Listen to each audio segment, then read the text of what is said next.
Seingat saya di Kabupaten Halmahera Selatan sejak sebelum pemekaran, pada waktu itu masih Kecamatan Bacan, pada tahun 1998 itu UT sudah ada di sini. Yaitu program pertama adalah program penyetaraan D2 pada saat itu, yaitu bagaimana peran atau SDM kita itu dia meningkat. Yang diutamakan pada saat itu adalah guru. Itu program utama. Guru harus memenuhi syarat yang pertama pada saat itu harus D2. UT masuk. Untuk instansi lain belum disentuh pada saat itu. Masih dengan ijazah SMP, ijazah SD, itu pun bisa jadi pegawai negeri pada saat itu. Dengan pertumbuhan dan perkembangan, maka semua yang ada di wilayah baik di Kabupaten Halmahera Selatan maupun kabupaten lain, maka pemerintah pusat menerapkan salah satunya bagaimana SDM kita itu meningkat. Kita tidak ketinggalan Kabupaten Halmahera Selatan. Tentunya peran UT sejak 1998 sampai hari ini, tentu kita sudah menciptakan SDM yang tadinya belum mencapai standar, kita sudah ada di standar. Bahkan sampai ada yang sudah pensiun. Lalu apakah setelah yang bersangkutan dengan kehadiran UT tadi itu membantu tidak? Ternyata saya lihat itu sangat membantu, baik di instansi pemerintah maupun di lingkungan pendidikan. Yang paling nampak adalah di lingkungan pendidikan.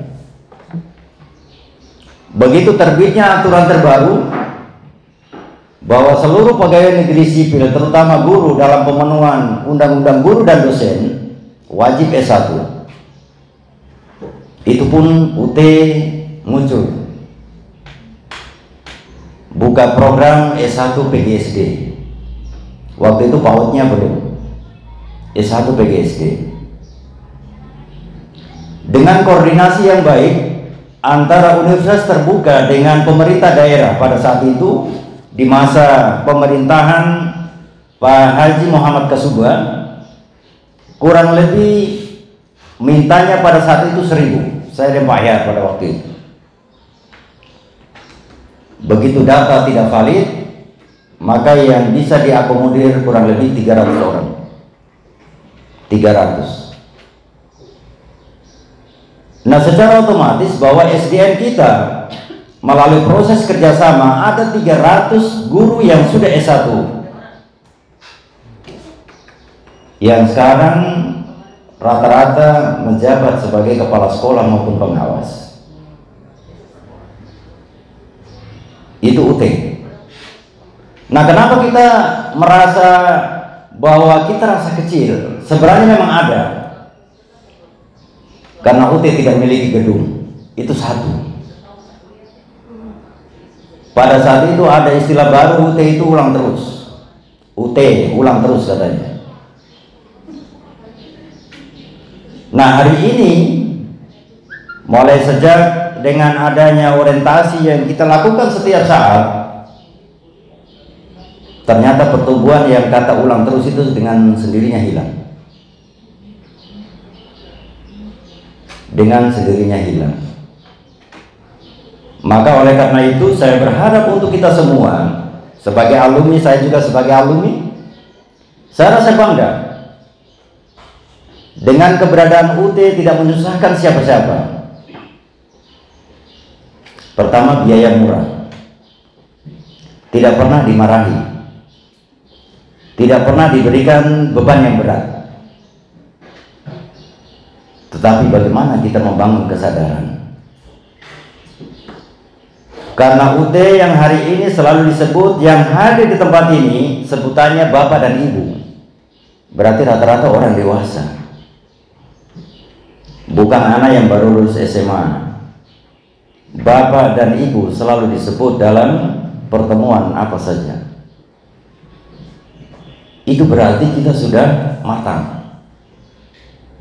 Tentu pada saat kita matang untuk mewujudkan bagaimana SDM kita semakin baik, maka jangan kita ketinggalan.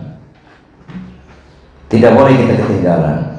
Usia nomor 2, tapi status kita semua sama, mahasiswa. Berarti tidak ada yang tua dan tidak ada yang muda, tapi sama, mahasiswa. Maka pada saat itu Bapak dan Ibu, pada saat seingat saya perhutan namanya program sertifikasi guru. Saya bilang di teman-teman, alma mater itu harus dijaga. Jangan hanya sekedar nama sarjananya. Ada yang keluar SIP, ada yang keluar SAK, SPD. Ini harus kita jaga. Apalagi yang sekarang di lingkungan pemerintahan. Bagaimana nama baik UT itu kita bisa jaga. Banyak sekali Bapak dan Ibu yang ada di lingkungan kabupaten sana, baik di instansi itu hampir sebagian rata-rata sarjana dari universitas terbuka. Jadi kita tidak boleh berkecil hati. Universitas negeri, intinya adalah Bapak dan Ibu, universitas apapun, mau Universitas Indonesia yang di luar sana, intinya hanya belajar. Intinya belajar. Ini saya cerita, ada satu pendeta ambil jurusan hukum. Pendeta. Jadi rata-rata pendeta itu sudah ada sarjananya lagi. Dia sarjana teologi. Ambil lagi satu hukum di universitas terbuka. Apa kata beliau? Pak, ternyata UT lebih lengkap dibandingkan yang lain. Lengkapnya di mana? Saya setiap semester saya dapat buku begini banyak. Seandainya hari ini saya baca semua, betapa hebatnya saya. Itu yang muncul. Nah, ini saya kembalikan ke Bapak dan Ibu. Apakah buku yang nanti Bapak dan Ibu terima itu jadi pajangan ataukah memang kita gali isinya? Harus digali isinya. Jangan sekedar saya mencari gelar. Kebanyakan kemarin pada saat representasi Pak, saya tanya, Ibu mau isi apa ya? Menambah ilmu Pak. Luar biasa, berarti ilmunya bertambah. Berarti buku itu akan dibaca. Tapi kalau mau cari gelar, sama juga harus baca buku supaya bisa lulus dapat gelar. Memang UT luar biasa pandai. Bikin acakan pertanyaan di pada saat pengisian formulir itu sebenarnya diajak kita untuk berpikir mana yang lebih baik pada saat kita tentukan. Apalagi yang pegawai negeri kebanyakan begini. Ini Pak, karena sekarang ketua kalau terakhir S1 untung ternaik pangkat. Jadi saya bilang belum terlambat Bapak dan Ibu, belum terlambat. Kenapa dari dulu kalau saya ikut berarti saya aman sudah. Sedangkan informasi UT itu terus menerus kita lakukan. Seperti apa yang ditanyakan Pak Ahyar tadi, dari siapa tahu itu? Dari teman. Karena dalam kantor yang sudah selesai dia cerita ke sebelah. Yang tidak selesai ini yang jadi masalah. Bapak dan Ibu jangan mengikuti jejak teman-teman yang tidak lulus sampai hari ini. Ada 12 tahun Bapak dan Ibu belum selesai. 8 tahun, 10 tahun ada yang belum selesai sampai hari ini. Baru cerita di luar sana, kuliah di UT itu lampu setengah mati. Sampai hari ini itu belum habis. Mau habis bagaimana? Registrasi pertama kayak sekarang Bapak dan Ibu mahasiswa baru ini, pertama ada, kedua tidak ikut lagi, ketiga tidak ikut, kelimanya baru ikut. Berarti seberapa tahun? yang seharusnya kita berada di semester 6 atau 7. Ini banyak sekali mahasiswa seperti itu. Dan jangan jadi mahasiswa ikut-ikutan. Kalau teman registrasi sudah. Kok belum? Tunggu nanti sama-sama. Nah, yang sama-sama ini berbahaya. Karena saling menunggu. Jadi Bapak dan Ibu, target perkuliahan harus kita tentukan. Di benak kita harus ada itu. Kapan kita harus selesai? Kalau yang dari D2 dia sambung 4 semester, berarti 2 tahun harus selesai. Yang dari SMA harus sampai 4 tahun, 8 semester harus selesai. Caranya banyak yang disampaikan Pak Ahyar tadi, Ibu Ami banyak menyampaikan itu. Jadi cara-cara itu harus kita tempuh. Progres kita harus selalu ada. Semester ini apa yang kita capai, semester berikutnya apa yang saya capai. Begitu ada Bapak dan Ibu, saya kira untuk 8 semester tidak terasa. Tapi jangan ingat Bapak dan Ibu, kuliah di UT itu waktunya terlalu singkat. Hari ini registrasi terakhir kemarin perpanjangan sampai tanggal 10 tutup. Sekarang kita masuk di bulan Maret, ini seminggu kedua, mau masuk minggu ketiga. April, Mei selesai, Juni ujian. Maka Bapak dan Ibu harus mampu mengatur waktu sebaik mungkin. Yang buku begitu banyak tadi, yang tumpukan setinggi ini, itu hanya ditempuh kurang lebih 3 bulan belajar. Nanti caranya ada di Ibu Lisda dan saya tambah. Bagaimana mengkaji buku yang begini banyak dengan waktu 3 bulan. 3 bulan Bapak dan Ibu, tidak lama. 3 bulan ujian habis Agustus, berarti 2 bulan lagi. Berarti Juli, Agustus nilai baru keluar. Siap-siap registrasi. Registrasi kurang lebih berjalan 2 bulan. 3 bulan belajar lagi. Dan Bapak Ibu hanya ketemu sewaktu-waktu dipanggil. Contoh di orientasi seperti ini. Setelah itu Bapak Ibu akan bubar. Bapak Ibu akan mencari tempat-tempat tersendiri. Bagaimana saya bisa belajar? Maka pernah saya sarankan ke Bapak dan Ibu, terutama yang di kantor maupun yang di usaha, dan ini rata-rata pekerja. Kuliah di UT rata-rata itu adalah mahasiswa pekerja.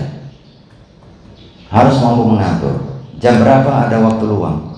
Maka buku angkai baginya Bapak Ibu harus selalu isi. Tetapi jangan hanya tergiur dengan satu buku yang Bapak Ibu sukai, karena nanti yang lain tidak suka.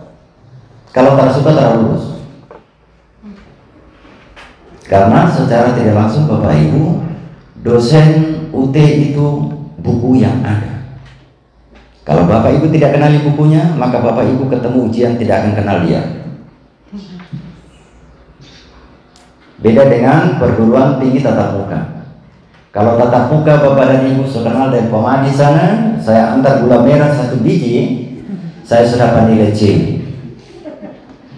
UT terang. Kerja terang betul, mau marah di siapa? Mau marah di Pak Ahyar atau Ibu Lisda atau yang ada di depan sini tidak akan digubris. Karena pekerjaan Bapak Ibu nanti yang periksa itu adalah berupa alat. Bedanya di situ. Maka kalau hasilnya bagus, ya bagus. Pernah saya cerita satu Bu. Ini sama dengan orang PHJ. Jadi kuliah intens sama dengan kuliah dia orang PHJ. Ada dan cerita kalau pulang haji dia bilang, "Ci, tuh di sana setengah mati." Padahal itu terbalik. Mungkin kamu bikin setengah mati di tempatmu. UT juga begitu. Kalau di sini bikin bagus, hasilnya bagus. Kalau di sini bikin asal jadi, munculnya asal jadi. Hampir sama. Maka bagaimana kita menumbuhkan kesadaran tadi? kesadaran untuk menempatkan status. Saya status sebagai pegawai negeri, saya status sebagai mahasiswa. Pegawai negerinya sewaktu-waktu kita lepas karena kita berada sebagai mahasiswa yang seperti ini.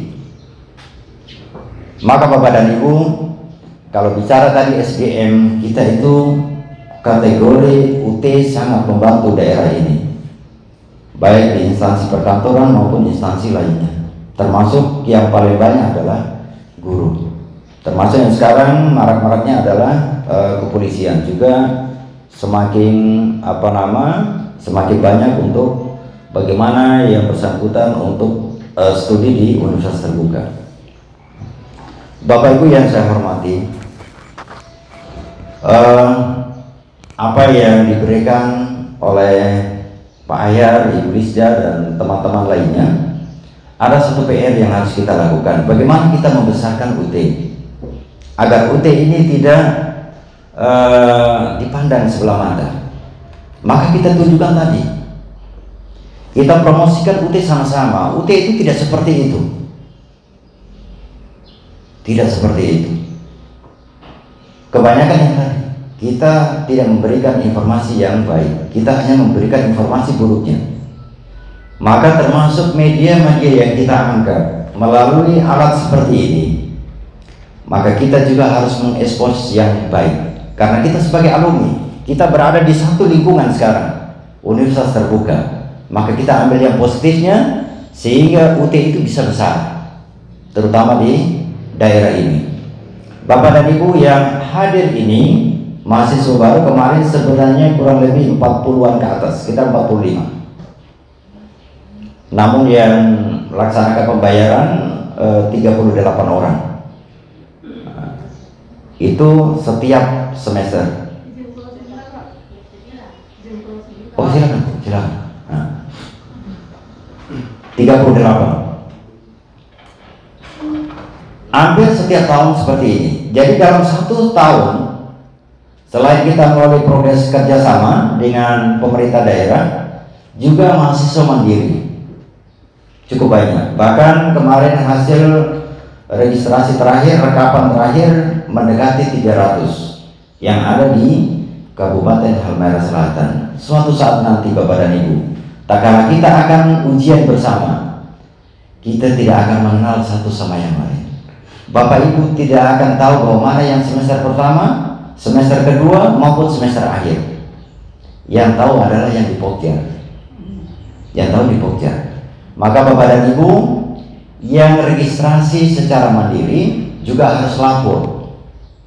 Selain yang kemarin ada berapa puluh orang itu yang saya harus lakukan registrasi pada saat perekrutan mahasiswa baru, dan juga yang secara mandiri harus lapor.